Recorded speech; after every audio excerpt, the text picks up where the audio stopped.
le carburant. Quels sont les compromis environnementaux associés à la coupure de ces mesures? L'incidence sur la réduction des émissions, en particulier sur l'abordabilité des soins de santé publique.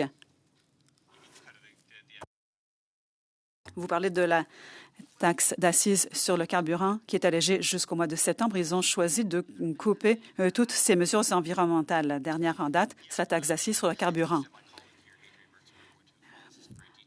Un de mes collègues connaît cette question à fond. Alors, il a fait une évaluation. C'était le premier budget carbonégatif.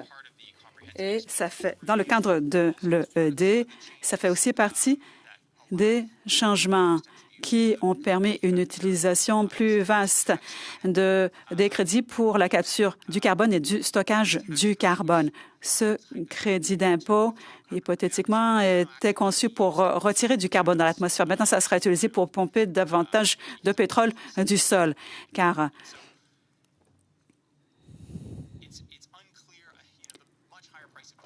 le prix beaucoup plus élevé de l'essence va couper la consommation.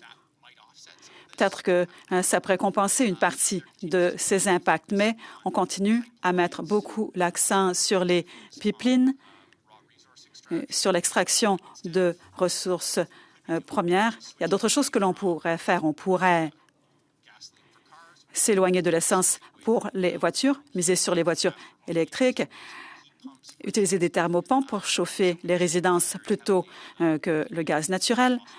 On met beaucoup l'accent sur le secteur des combustibles fossiles au Canada, particulièrement depuis le dernier budget.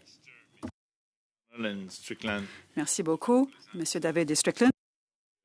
Ça m'a fait ce premier panel. Nous allons maintenant suspendre quelques instants pour procéder au deuxième panel.